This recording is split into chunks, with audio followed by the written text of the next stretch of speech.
Olá, aqui é Diego Mangabeira e nesse episódio do Mind Player a gente vai falar de um dos filmes mais assistidos, mais comentados, que criou, na verdade, uns tipos de referência muito interessantes. Até hoje a gente usa no nosso trabalho, inclusive aqui dentro da Mangabeira Academy, que é o filme Matrix. Tá até com o meu box aqui de DVD da época, né?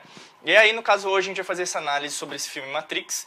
E vai ser bem legal, né? É um filme muito assistido, muito comentado por todo mundo. Então, vem comigo que esse Mind Player tá especial pra você.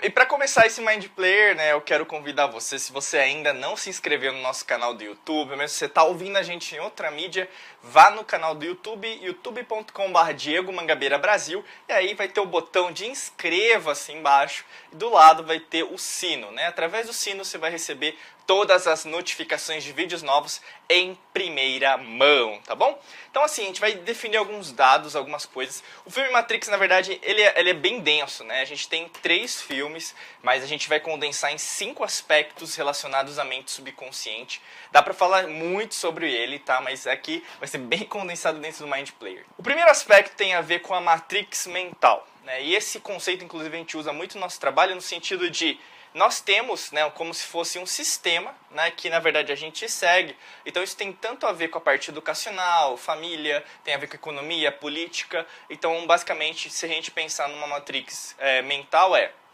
seus pais, né, entraram nessa matrix mental. E aí, no caso, você nasceu. Depois que você nasce, você tem que fazer as mesmas coisas que toda criança faz, né? Além disso, eu não estou dizendo se é certo ou errado, tá? O aspecto tem um sistema educacional preciso que nós utilizamos. Além disso, você vai para a escola. Depois da escola, você tem que fazer a faculdade. Depois da faculdade, você tem que casar, ter um trabalho, ter um emprego, casa própria, carro, né? Você tem que pensar na sua aposentadoria, né? E basicamente a gente fecha o ciclo de uma forma muito sucinta, muito breve. O que, na verdade, isso desperta dentro da gente será que essa Matrix, né, ela é programada por alguém? E aí vão vir várias respostas, inclusive o primeiro filme, né, tá aqui até no box, vou até tirar aqui.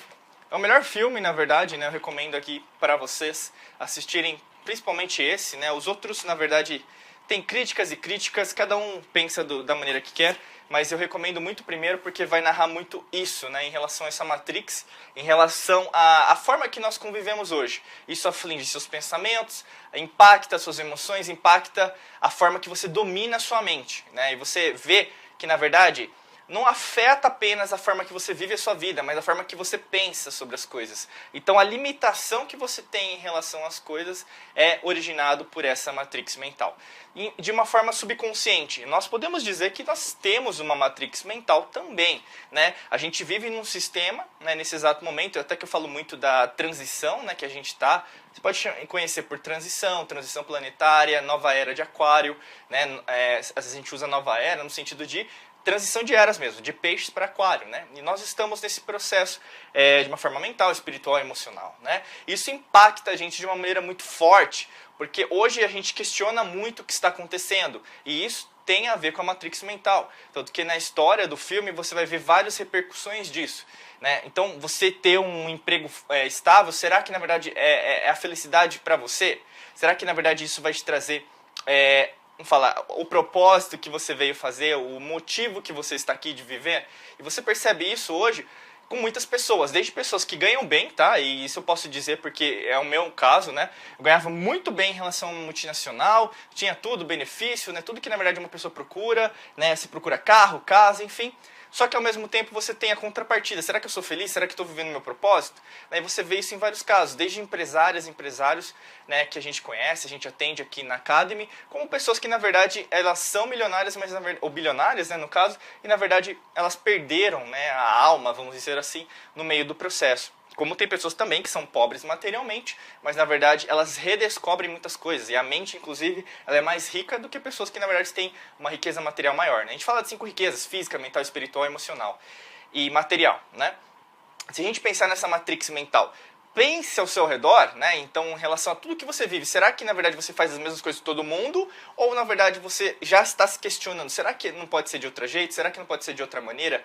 Lembrando, todas as pessoas que questionam a Matrix mental são consideradas loucas, são consideradas pessoas que na verdade, pra que você está tentando fazer isso, né? A maior parte das pessoas, o quê? Elas têm um condicionante muito forte, o quê? De aprisionar as pessoas que na verdade pensam diferente. Isso acontece em várias gerações, eras, séculos, milênios, tá? Você precisa, aí no caso, então, com muita humildade, eu sempre falo para as pessoas, e às vezes tem pessoas que acham que sabe tudo, né?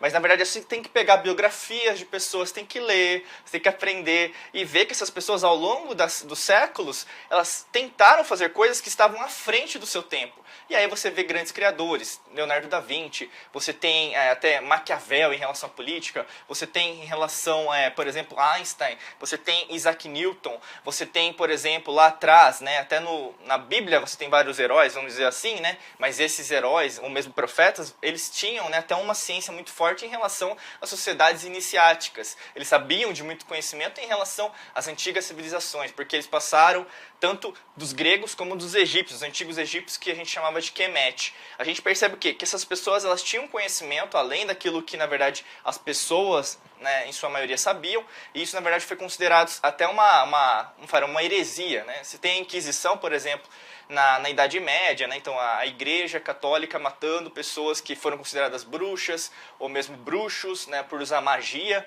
né, ou mesmo fazer magia negra, né, que até a gente falou em um dos Mind Players aqui, sobre o Doutor Estranho. Então se você não assistiu o Doutor Estranho, vai lá na playlist do Mind Player que a gente falou sobre isso. Então assim, tem muitas coisas que tem muito a ver. Então o filme ele te dá uma imaginação muito grande. Para a gente vai focar em alguns aspectos muito simples, e a Matrix mental é um deles. O segundo aspecto é muito importante também, a jornada do herói, né? A jornada do herói, novamente, eu convido você a ler O Poder do Mito, né? Ou mesmo ver algum vídeo no YouTube sobre o Joseph Campbell, né? Então, O Poder do Mito tem muitos caracteres em relação à jornada do herói, que basicamente se trata de uma narrativa. Se trata, na verdade, de vários aspectos que nós conhecemos, desde a epopeia de Gilgamesh lá na Suméria, até a Ilíada de Homero, você tem aí, por exemplo, até os Lusíadas de Luís de Camões, né? Então você tem esses textos épicos, né? Eles têm uma narrativa, e até hoje o romance que você lê, pode ser pode ser digital mesmo, físico, né? Você tem a jornada do herói. E no Neo, né, no caso, que é o personagem principal, que é o Keanu Reeves, né, o ator Keanu Reeves, você tem uma cronologia muito interessante. Então você vai ter um despertar de um analista, né, de uma empresa de TI, né, de tecnologia da informação, que na verdade ele tinha duas vidas, vamos dizer assim, um que era profissional, que ia para o escritório todo dia, em inglês eles chamam 9 to 5, que é das 9 às 5, né, aqui no Brasil, por exemplo, onde eu estou gravando esse vídeo, talvez você esteja em outro país que fale português, ou mesmo seja um estrangeiro aprendendo português, então no seu país pode ser que tenha uma rotina diferente de trabalho, né, pode ser menor ou maior. Né? Aqui no Brasil costuma ser das 9 às 18 horas, das 9 às 6 da tarde. Né? Então o Neo ele tinha essa 9 to 5, então 9 às 5, e depois, né, nas horas vagas, ele era um hacker, né? Eles chamavam de Neo, né? Mas na verdade na vida real ele era Mr. Anderson, né? Até que o agente Smith vai aparecer e vai falar sobre Mr. Anderson. E aí o que acontece? Ele vai conhecendo vários hackers ao mesmo tempo, e hoje a gente sabe que os hackers, na verdade, eles têm tanto um grupo como não são associados a nenhum grupo, né? Você tem aí o grupo Anonymous até, que na verdade eles não tem nenhuma liderança, é um grupo que existe, né, de hackers. Mas sabe que os hackers eles atuam tanto na internet como na Deep Web, entre outras redes alternativas que nós temos, coletando informações das pessoas, mas ao mesmo tempo alterando várias coisas em relação às pessoas. E isso a gente percebe muito com o Neo, ele tem uma capacidade, ele vende essa informação para as pessoas, você tem isso em algumas cenas. Isso chama a atenção, inclusive, né, das pessoas. Tem que ver o filme, né? Às vezes dá vontade de contar aqui principalmente o primeiro filme, mas basicamente isso vai fazer com que ele encontre, né, o Morpheus, que vai mudar a vida dele, a Trinity, né, que vai mudar a vida dele, enfim, todas as pessoas que vão fazer parte dele. E aí a gente vai ter toda o clímax, então, em relação a alguém trair, né? Essa traição que acontece em relação a parte, né, de uma parte da equipe, isso afeta, né, a inteligência que vão atrás dele, atrás do Neo, né, e na verdade você tem essa esperança em relação ao herói, que não sabe se vai, se não sabe se fica, será que isso é pra mim? Né, ele faz esses vários questionamentos, e aí no caso você vai ter o ápice, né, você não assistiu, mas o filme é antigo, 99, né, o Matrix. Creio que você já assistiu, até tô vendo aqui, né, de 99, né, o primeiro, o segundo é de 2003 e o terceiro é de 2003 também, eles gravaram, né, tudo junto. E até tem o Animatrix, tem um jogo de videogame até da Atari também nessa mesma época, eu lembro que eu acompanhava tudo ao mesmo tempo que estava tendo, né, então foi muito legal, assim, se você acompanhou também foi muito legal. Então, assim, tem muitos detalhes em relação à jornada do herói, eu recomendo para você assistir, para você prestar atenção, mas essas... Como eu sempre digo, a construção do Neo, a construção, né, do Mr. Anderson, ela é muita construção de qualquer herói que você vê em outros filmes. Eu não vou dizer que vai ser dos mesmos elementos, lógico que não, né? O Matrix, na verdade, inclusive a forma que os irmãos Wachowski, né, são os diretores, né, dos criadores do Matrix, eles pensaram então uma atmosfera mais escura, às vezes até meio verde, né, que é muito que eles colocaram, né, em relação a códigos binários, depois foram ideogramas em oriental, na verdade tem vários ideogramas ali, tanto você pode entender que é o kanji japonês como o mandarim mesmo chinês, né, que tem a mesma origem, tá? Então assim, você tem toda uma construção, e isso na verdade repercute em vários filmes em relação à figura do Neo, tá? O Neo, ele é uma pessoa diferente, sim, mas me entenda o quê? Que a construção desse herói tem muito a ver com outros heróis. Terceiro aspecto também a gente vê em outros filmes, tá? No nosso subconsciente, e aí é ativado através de algumas cenas que a gente vê, principalmente no filme 1, em relação a isso, que é o Neo ser o salvador, né? Então, você vê, por exemplo, a construção do Neo sendo construído através do Morpheus, né? Ele acredita que ele é o escolhido, então essa palavra, o escolhido, você tem uma mente subconsciente, principalmente aqui no Ocidente, em relação à figura, né? O Mestre Jesus, né? Jesus Cristo.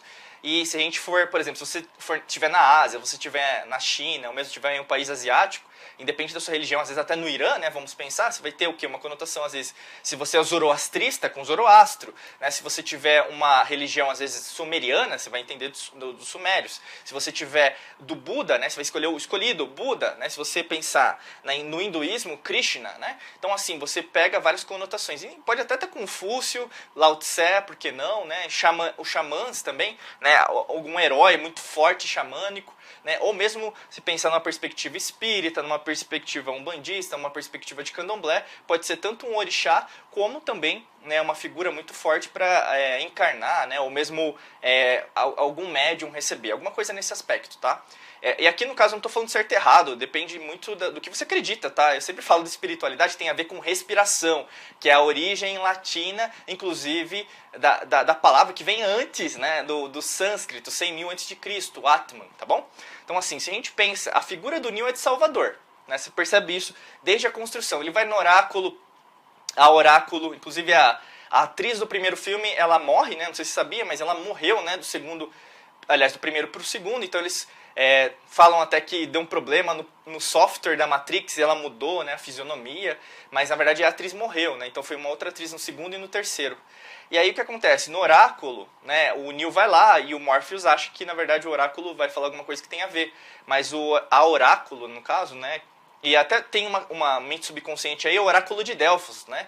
Conhecereis a ti mesmo e conhecereis o universo, né? Tem muito assim em relação a essa parte do oráculo de Delfos que era muito utilizado pelas cidades-estados gregas, como Esparta, como Atenas, como outras, né? Troia, né, também, assim, no sentido de ter esse tipo de conhecimento sendo passado, né? Região da Lacônia, enfim, ali do Mar Egeu, várias cidades, que na verdade a Grécia não era um país, né, elas eram cidades-estados independentes, elas iam no oráculo de Delfos, né, para ter essa resposta. E o oráculo também representa isso, está no seu subconsciente. E talvez você tenha visto algum filme de guerra lá da Grécia e você tenha já lembrado disso, né? E o oráculo, na verdade, dá uma resposta que, na verdade, o Neo não imaginava, achava que ele era o escolhido. Só que essa negação é que tem a construção do herói. E aí você vai ver que isso vai acontecendo durante o período. O Morpheus fala, nem me fala o que ela falou. É a primeira resposta que ele dá quando o Neo volta. Porque, na verdade, aí tem o poder mental. o que você acredita, né, ele se materializa, por mais que na verdade você tenha ouvido de uma terceira pessoa, que na verdade não é isso. Você vê essa construção, por exemplo, em vários livros, tanto espirituais como religiosos, né? Você tem, por exemplo, um livro de Ouro do Saint-Germain, né, um livro super interessante também. Como eu sempre faço recomendações, dá uma olhada, chama Livro de Ouro de Saint-Germain. E ele fala, né, dessa construção, o Saint-Germain fala dessa construção em relação a, às vezes você ouve alguém falar uma coisa e na verdade você desanima do seu sonho, né, e o que acontece nessa cena do Matrix. E aí o que acontece na história do Neo é basicamente isso, né, você vai ver do começo ao fim.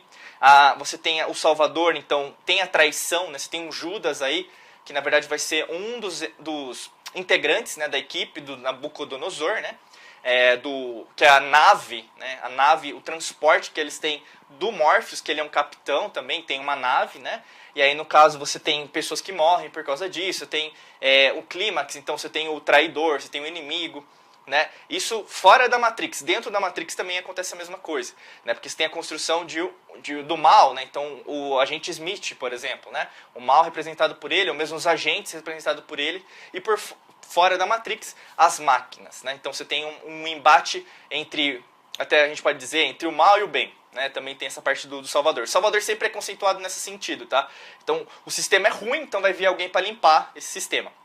Além disso, morte e ressurreição, né? Você vê isso, por exemplo, tanto com a referência, né, como eu falei, já até que já tem do Salvador, Jesus, como você tem Horus, né, no Egito, você tem outras religiões também, né, que acontecem ao mesmo tempo, assim, ao longo das eras, que também tem esse componente em relação à morte e ressurreição. Várias religiões, tá?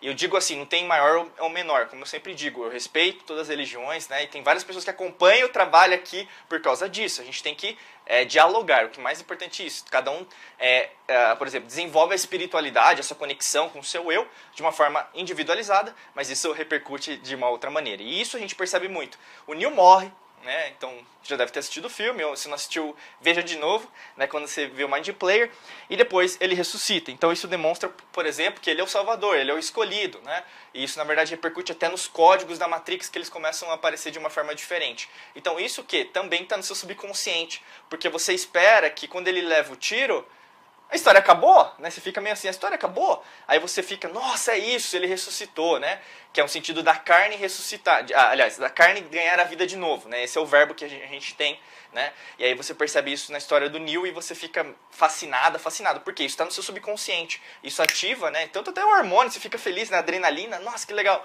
né? E isso, na verdade, desperta você a entender melhor essa história do Salvador. Quarto aspecto que a gente tem na Matrix, novamente, gente, tem 3 filmes, tá? Eu tô focando no primeiro porque já tem muito conteúdo, né? Foi uma indicação, inclusive, de uma pessoa, a gente fez, né, da Liciane, e a gente vai fazer só do filme 1, porque senão a gente vai ficar falando, tá? Senão vai ficar muito extenso aqui o Mind Player.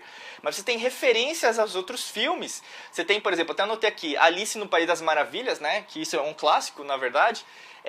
A cena também é clássica, porque o Neo vai entregar, né, ele abre a porta, vê que, na verdade, tem alguém... Na verdade, ele estava dormindo, né? E aí ele tem um susto. Aí apertam Aliás, antes disso tem deixa eu lembrar, né? Mas ele tá dormindo, tá assim, aí o computador começa a falar com ele, ele falou, mas quem que tá falando comigo? Né? E aí no caso, knock knock, né? Bate bate, né? Então assim, né? E aí no caso tem alguém na porta, e aí ele se assusta, né? Mas como assim que a pessoa sabe que tem alguém na porta? E aí o que acontece? Tem um casal e tem outras pessoas atrás, mas ele na verdade tem um programa, não sei, né? Não dá pra saber o conteúdo do disquete, né? Ou mesmo do CD. Mas ele dá o CD, recebe o dinheiro dessa pessoa, e a namorada desse cara tem um coelho, né? E o coelho, no caso, é uma referência ao coelho da Alice do País das Maravilhas. Outra coisa, o Super-Homem, né? O Neo, ele voa, né? Isso você percebe bastante no final do primeiro filme, e depois no Reloaded, que é o segundo, Revolutions no terceiro, né? E ele voa, ele consegue fazer coisas que um super-herói consegue fazer, né? Tem algumas posso dizer, influências do Hitchcock, né? O Alfred Hitchcock, ele fez vários filmes clássicos, por exemplo, Psicose, né? Então, aquela cena do banheiro, né? Então tem algumas coisas relacionadas a isso, principalmente em relação à iluminação, né? Exterminador do Futuro, você tem também a influência por causa das máquinas. Então, futuro, que vão ter máquinas que vão destruir tudo, inteligência artificial, né? Você tem a forma que as pessoas, os humanos lidam com a inteligência artificial. tem, assim, não tá aqui, né, mas eu não tenho aqui como em DVD, mas tem um Animatrix, que na verdade foi lançado entre, eu acho que o segundo e o terceiro, se não me falha a memória, mas eu recomendo para você assistir, e fala muito da inteligência artificial, né, e como tem muitos animes, né, então, japonês, né, anime é um desenho japonês, você vai perceber que tem muito falando sobre isso, tanto no sentido do Exterminador do Futuro, como inteligência artificial. Você tem o Tigre e o Dragão também, é um filme clássico chinês, mas eu digo que, na verdade, o que foi construído no Matrix foi antes do Tigre e o Dragão, né? O que acontece foi o Bullet Time, que é aquela cena, vou tentar até reproduzir, acho que coisa aqui não, mas por exemplo, você tem aqui a caixa e, na verdade, a câmera vai fazendo assim, né? Ao redor, né? Bem câmera lenta. E eu acho que uma das primeiras cenas é quando a Trinity faz assim, no primeiro, né? Que ela vai ser presa, e aí, no caso, a câmera né, faz uma volta de 360 graus e ela bate no policial e começa a bater em todo mundo. E aí ela começa a fugir porque vai aparecer um agente e vai atrás dela, né? Até o telefone aqui, para fugir da Matrix, né? Tem a referência de um telefone, até para lembrar, né? Então, é um telefone sempre antigo, né? Em 99, a gente não tinha a tecnologia que a gente tinha hoje em relação... São 20 anos já, né?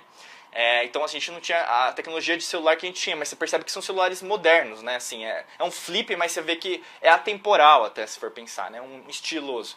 Você tem referências à Bíblia também, você tem dentro de um carro do agente Smith, você tem, aliás, num táxi que aparece, a Isaías, enfim... Você tem, como eu falei até do Salvador, tem referência sim, com certeza. Nabucodonosor, inclusive, você tem, tanto na Bíblia, mas é uma história, no caso, né, de um dos reis aí da Assíria, né, da Babilônia, vamos dizer assim, que também tem uma referência clássica, né, referência à antiguidade, que a gente trabalha muito aqui dentro do nosso trabalho aqui na Academy, né? Então você percebe assim, tem outras referências, você pode até colocar aqui embaixo nos comentários, Diego, tem essa referência, tem essa, porque a gente não pode falar de tudo aqui, porque às vezes não lembra, ou mesmo, talvez você tenha uma referência que você lembra, é essa aqui que eu quero indicar. O quinto aspecto tem a ver com polaridades. Aqui a gente entra em terceira dimensão, novamente, falando sobre as polaridades. Lembrando da lei do ritmo, né? Eu já falei isso em outros vídeos, inclusive nas nossas lives. É só acompanhar nosso canal que você vai se inteirar bastante sobre esses assuntos. Mas a lei hermética do ritmo, por exemplo, a gente nunca fica de um lado para o outro, a gente está sempre em movimento. Se você fica muito só de um lado, na verdade você está esquecendo do outro. E isso que repercute muito na dor, né? Porque basicamente se você força uma coisa, não vai dar certo. E a gente percebe isso muito no conceito que a gente tem da terceira dimensão. Indo agora para a quinta dimensão, a gente está mais aberto a entender e esse ritmo ajudar a gente a evolução espiritual, né? E as polaridades se percebe tanto do arquiteto, né? Então no filme 2, o Neo encontra o arquiteto, né? Para resolver tudo. Aliás, tá certo. Filme 2, né? O Neo encontra o arquiteto, então conta como que foi, como que tá sendo. Você tem também outras pessoas ao redor, vários personagens ao redor, né? Pra ver como que isso funciona. O oráculo, então, novamente, aparece como uma contrapartida do arquiteto, né? Mas na verdade você entende que o oráculo não foi criado pelo arquiteto, enfim. Eu não vou entrar nessa neura da filosofia, porque tem gente que às vezes fica pirado, né? Não quer explicar pelo explicável. Não é esse o objetivo do Mind Player, tá? É para deixar mais prático, mais simples, de uma forma que possa ser utilizado, né? De uma forma fácil, tá bom? Tem o Neo e o agente Smith, eu acho que eu posso focar muito nisso, né? Nas polaridades. Então o Neo seria o bem, o agente Smith o mal. Lembrando que não existe bem e mal apenas nas pessoas, mas existe o bem e mal em todos nós, né? Então, assim, o Neo é uma representação que a gente conhece da polaridade do bem, o Smith da polaridade do mal. Mas você percebe o quê? Que ambos estão em uma constante evolução. Tanto que você percebe que o Neo não existiria sem o agente Smith. O agente Smith não existiria sem o Neo. E também tem isso no seu subconsciente. Por mais que você não perceba, mas você vai ter mais entendimento em relação ao terceiro filme. Por mais que às vezes as pessoas não falem bem do terceiro filme. Mas as polaridades estão presentes. Tanto que eu creio que você torça pelo Neo a história inteira. E por mais que às vezes você não entenda, porque nem eu entendi direito, que a gente não... Assim, ficou meio complexo, né? Assim, a gente até percebe isso muito, porque o ranking que deram de críticas, né, ao filme caiu muito, né, em relação ao primeiro para o terceiro. E percebe-se isso até em termos de história. Talvez eles quiseram focar mais na tecnologia, nos efeitos gráficos. Mas quando um filme não tem história, é muito difícil dar certo. E a gente percebe isso nos filmes atuais. Falta história e tem muita cena de ação. Né? A mesma coisa que você querer vomitar na pessoa e a pessoa querer aceitar que tá tudo bem, não é assim, né? E no Matrix aconteceu a mesma coisa. Então a gente percebe isso em termos de polaridade, na construção desses personagens, como eu falei, na jornada do herói do Neo. Tem a jornada do herói do Smith também, porque ele vai fazer um monte de coisa para chegar até o Neo, né? Não tô dizendo se é bom ou mal, você sabe o que eu tô falando, né? Com certeza vai passar a perna em muita gente, vai matar muita gente, que a gente sabe. Só que ao mesmo tempo, a união dos dois, até na batalha final que vai ter, que é essa coisa também do seu subconsciente, né? A batalha entre o mal e o bem, o retorno do seu Salvador, né? O fim dos tempos, a última guerra da humanidade, né? Então isso, na verdade, desperta dentro de você algo que você quer ver. E eu não digo que é certo ou errado, na verdade, isso, para mim, não faz nenhum sentido, porque não existe começo e fim. Né? O fim é o começo e o começo é o fim. Então você percebe o quê? Que existe algumas coisas que são deixadas para você não prestou atenção, mas ao mesmo tempo tem muito a ver com esse filme Matrix. Se você gostou desse Mind Player, dá uma curtida aqui, um joinha pra gente continuar recebendo mais pessoas como você aqui dentro do canal. E aí, se você tá ouvindo a gente em outra mídia, vai pro canal youtube.com/Diego Brasil. Se você tem uma sugestão de filme pra gente comentar aqui em relação à mente subconsciente, espiritualidade, escreve aqui no campo de comentários que ajuda a gente também a falar de um filme pra você aqui dentro do Mind Player, tá bom? Se você não se inscreveu no canal, clica aqui abaixo no botão inscreva-se, tá bom? Para você tá inscrito aqui, além disso no sino. Clica no sino para você receber as últimas notificações de vídeos, tanto do Mind Player como os vídeos aqui do canal, tá bom? Agradeço muito por você estar aqui com a gente e a gente se vê em mais um episódio do Mind Player. Muita luz e prosperidade. Até logo, tchau, tchau.